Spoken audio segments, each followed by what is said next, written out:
de que nos íbamos a ocupar de la minoridad y la vulnerabilidad y las medidas sanitarias que se están tomando en esas poblaciones, como también sucede y es preocupación del gobierno la población carcelaria, como también está pasando precisamente con la ancianidad. Ayer, y esto fue un poco lo que nos hizo pensar en traerlo ahora a la conversación con nosotros al doctor Pablo Abdala, presidente del INAU, dos circunstancias. La denuncia que hizo aquí en el programa ayer Karina Núñez, la meretriz, que decía que producto del parate en el trabajo o en la labor de trabajadores sexuales, no están generando, digamos, dinero como para poder pagar sus pensiones. Entonces, las meretrices con hijos no están teniendo más remedio que dejarlos a los niños, a veces de meses, en whiskerías. O sea, hay niños viviendo en whiskerías porque sus madres no pueden solventar la pensión donde viven habitualmente, ¿no? Y esto ocurre mucho en el interior del país. Ella por lo menos decía que había 4 whiskerías en diferentes partes. Una está ahí, cercana a la ciudad de Paso de los Toros, con esta circunstancia. Niños de meses hasta 8 o 9 años que están conviviendo en una situación que ustedes ya se la pueden imaginar. Estamos hablando de un inframundo, ¿no? El submundo de la droga, de la prostitución, de la trata de blancas, de la violencia y por supuesto también de la promiscuidad, ¿no? Porque a veces son ambientes promiscuos. Ahí lo teníamos en Zoom. Le damos los buenos días, Abdala. Gracias por... Hola, muy buenos días. ¿Qué tal, Claudio? Un gusto. Igual para nosotros. ¿Usted está al tanto de esta situación? Porque en algún momento se hizo una denuncia a nivel local de comisaría, pero aparentemente no habían tenido respuesta las trabajadoras sexuales hasta ayer al menos. Bueno, por lo menos en el INAU no habíamos tenido noticia. Yo me notifiqué de esto a partir de la información que ustedes proporcionaron ayer y del contacto que realizaron con estas compatriotas, con estas ciudadanas. Y francamente, bueno, por supuesto que a todos nos genera una gran sensibilidad. Y desde luego, cuando me contactaron de la producción del programa a ustedes, yo me puse a las órdenes. INAU tiene competencias muy definidas y brinda servicios que son de dos modalidades, de tiempo parcial y de tiempo completo. Los de tiempo parcial implican una ayuda para situaciones como esta en términos de que los niños y las niñas van a nuestros hogares en las distintas etapas de la vida, ¿no? Primera infancia o adolescencia, durante un tiempo acotado, durante 4 horas, 5 horas, ¿verdad? En una suerte de guardería, digamos así, en el caso de los más chiquitos. Después está el tiempo completo, que ya son las situaciones más complejas, donde interviene la justicia, donde hay una ruptura del vínculo familiar, y el juez ordena la internación de esos niños en los centros de 24 horas. En una situación como esta, que es una situación coyuntural de una madre que se ve en estas dificultades que tú narrabas como consecuencia de la situación que estamos viviendo, bueno, por supuesto que estamos a las órdenes, pero allí yo diría que más bien, entiendo, en principio tendríamos que pensar por el lado del Ministerio de Desarrollo Social, de los distintos programas de apoyo del Ministerio a situaciones como esta. Eventualmente eso puede derivar, por supuesto, en que el INAU, que es un servicio descentralizado, pueda contribuir a solucionar situaciones específicas. A ver, Abdala, entonces, el INAU, una vez que tome acción el MIDES, ¿podría tener un resorte allí como para actuar o para echarle mano a esto y sacar a estos niños de esta situación? Con el MIDES actuamos en forma estrecha y nos complementamos permanentemente porque obviamente estamos en la frontera. El INAU es un servicio descentralizado que además se vincula con el Ministerio de Desarrollo Social, con el Poder Ejecutivo a través del MIDES, y de hecho tenemos muchos servicios compartidos. Y con relación a madres con hijos, por ejemplo, tanto el MIDES como nosotros brindamos servicios, pero con características muy particulares. Nosotros siempre enfocados a la situación de menores de edad, por ejemplo. Nosotros tenemos hogares para madres adolescentes con hijos. No sería este caso, como para poder, digamos, internar a esas madres en forma permanente. Nosotros no estaríamos en condiciones de hacerlo en un caso como este, que se trata de una persona mayor de edad, más allá de su actividad, más allá de las características particulares que tiene. Pero eso no quiere decir que quede en el más absoluto desamparo, no. Yo entiendo que es una situación, yendo al caso particular, que debiéramos canalizar a través del MIDES. Yo sin perjuicio me pongo a las órdenes, por supuesto, para atender esta situación, porque me parece que acá no hay un tema de andar delimitando áreas. Desde luego que con el MIDES hablamos todos los días y, por supuesto, para buscar soluciones particulares a este tipo de casos, todos tenemos que estar dispuestos y a las órdenes, sobre todo en el momento institucional como este.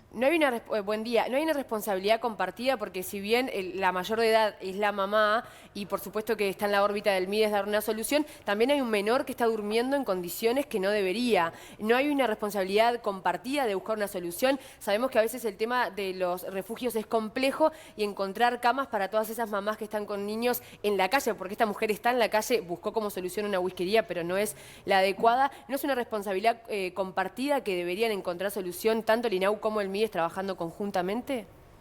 No tengo la menor duda y es lo que le estoy diciendo, pero entiendo por supuesto que en esto el MIDES tiene que participar, porque yo en principio advierto que la solución viene por el lado del MIDES.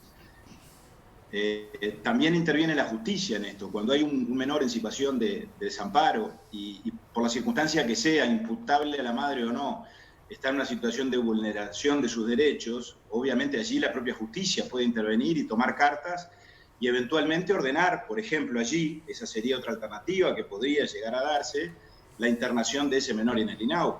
Y obviamente en ese caso nosotros lo internaríamos en un servicio de 24 horas, como yo decía antes. Los que van a 24 horas es porque el juez dispone, por las más diversas circunstancias, que vayan a un centro de 24 horas. Lo que en estos casos está siempre por encima de todo es, como se dice, el interés superior del niño. Pero digo, más allá de hacer una denuncia ante la justicia, yo lo primero que haría es conversar con el MIDES. Bueno, perfecto. Entonces, quedó congelado. Bueno, queda enterado. Del tema, si es necesario. Sí, estamos con problemas de retorno, pero bueno, queda clarísimo que el INAU ahora va a articular con el MIDES la búsqueda de un camino para que le llegue una solución a estas meretrices que son, ya le digo, por lo menos en 4 whiskerías distintas en diferentes departamentos, ¿no? No es solamente la circunstancia de Paso de los Toros. Bueno, ese es un tema por el que queríamos conversar con usted, Abdala. El otro es los casos de abuso que se han denunciado en las últimas horas en el ámbito de la plataforma del Ceibal. Bueno, ya se ha cerrado un poco el caso, ya se ha detectado, digamos, el irresponsable que tentó esta situación y ya se habla de un botón de pánico. ¿Cómo está trabajando el INAU ese aspecto? Bueno, también allí hay un sistema donde todos los organismos nos complementamos, que es el CIPIAP, el Sistema Integral de Protección a los Menores Víctimas de la Violencia. El viernes pasado se presentó un informe, ustedes lo difundieron ampliamente, y en ese ámbito se trabaja de manera muy coordinada y se trabaja en forma muy concreta, se actúa sobre los hechos concretos. En el año 2019, por ejemplo, en ese ámbito del CIPIAP, donde entre otras cosas interviene ANEP, y también por supuesto INAU, el MIDES, Salud Pública, la Fiscalía General de la Nación, la Justicia, se atendieron 4.774 casos de violencia contra menores que fueron resueltos y respecto a los cuales hubo una respuesta del Estado. Nos preocupa mucho el incremento de la violencia, eso es algo que hemos constatado. Nosotros además tenemos, porque hay distintas vías naturalmente para hacer llegar una denuncia o para poner en conocimiento del Estado y de la institucionalidad de estos casos. Ahora se agregó esta de las ceibalitas y está muy bien. Nosotros tenemos la línea azul, que es la 0800 50 50, que recibe denuncias todos los días y a partir de allí obviamente se desencadenan determinados procedimientos y están también lo que se llaman los comités de recepción local, que capaz que en Montevideo están menos visibles, pero en el interior funcionan y funcionan muy bien. Y bueno, y todo eso confluye en el ámbito del CIPIAP al que yo me refería recién, y allí se actúa sobre los temas. El CIPIAP no es simplemente un ámbito donde se hace un seguimiento teórico o estadístico, no. Allí nuestros técnicos y los técnicos de los demás organismos que están coordinados, el año pasado atendieron un promedio de 13 casos por día. De manera que ahora se agrega esto del Plan Ceibal, que es otra vía de ingreso o de llegada al Estado, porque hay un tema de responsabilidad social, de que estos temas se conozcan y de que estos temas se denuncien precisamente, que es absolutamente necesario para poder actuar sobre ello, porque es un fenómeno creciente, ¿verdad? Abdala, una pregunta, buen día, que quería hacerle. Yo siempre digo que el tema de la violencia sobre los más pequeños a veces es como un iceberg, ¿no? Donde aflora una parte y el resto queda como oculta debajo del océano. Porque estamos hablando de chicos que a veces a determinadas edades obviamente no denuncian porque ni siquiera visualizan la situación de abuso o de maltrato. Me pongo a pensar en los más chiquitos, pero también como por frecuencia el abuso del maltrato se da en el entorno de conocidos, de la familia, de amigos. Entonces, ¿cómo se piensa trabajar en ese aspecto para que no solamente limitemos el conocimiento a través de todas estas instancias de denuncia y justamente teniendo en cuenta a aquellos chicos que no lo identifican como un problema y que tengo entendido que a veces puede llegar hasta el 60%, o sea, es una cifra importante, ¿no? Exactamente, sí. Una de las conclusiones del informe que se presentó el viernes es esa. Las situaciones de violencia no son visibilizadas por las propias víctimas, por los propios menores, particularmente, no sé por qué razón, esto se da fundamentalmente con los niños varones, con los niños del sexo masculino, pero pasa en general un porcentaje muy alto, cercano al 50%. No me acuerdo el logaritmo exactamente ahora, pero es un porcentaje muy alto. Eso preocupa mucho y preocupa mucho la cantidad, digamos, de casos denunciados y la recurrencia que en esos casos denunciados exhibe la violencia. Es decir, la enorme mayoría de los casos no son casos de violencia o de maltrato aislado o circunstancial, sino que más del 70% de los casos que hemos atendido, que repito, para que tengan una idea, los casos atendidos en el 2019 se multiplicaron por 5 con relación a lo que ocurría hace 5 o 6 años, y tal vez esa sea la proporción o el agravamiento que se ha sufrido en esta materia o que se viene sufriendo en nuestra sociedad en los últimos tiempos. Pero la enorme mayoría de esos casos son de violencia continua, es decir, de situaciones de violencia recurrente, muchas veces invisibilizada, como dicen ustedes, por los propios menores. ¿Cómo se soluciona?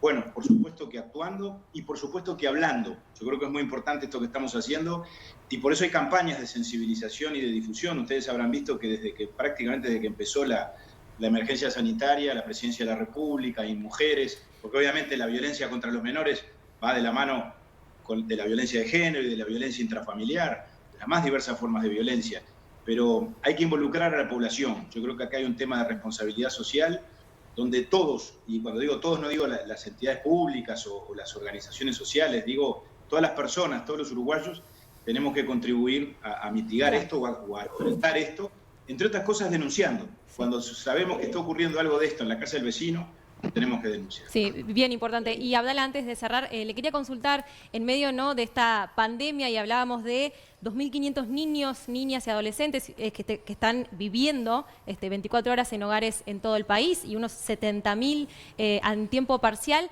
¿Cuál es el plan de contingencia que está teniendo el INAU ahora para justamente cuidar a esos chicos del COVID-19?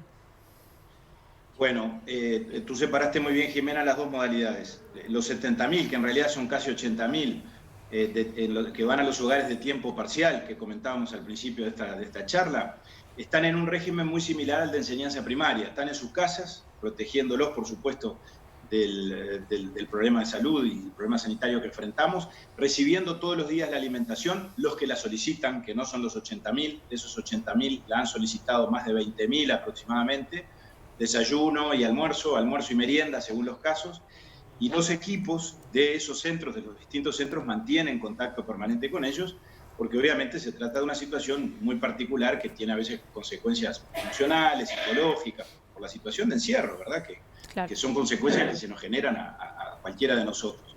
Los de tiempo completo, los de 24 horas, esos 2.500, bueno, esos se mantienen, obviamente, en los centros de 24 horas, porque ese es su hábitat natural, lamentablemente. Por supuesto que eso nos enfrenta a otra realidad, que es la de trabajar para ver cómo hacemos para desinternarlos, para que ese no sea su destino final hasta que cumplan los 18 años, ¿verdad?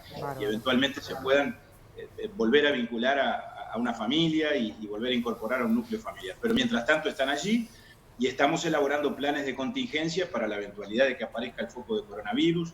Trabajamos con el Ministerio de Salud Pública en un protocolo que está pronto y está vigente, y tenemos planes de contingencia para cada centro, que son 140 en todo el país.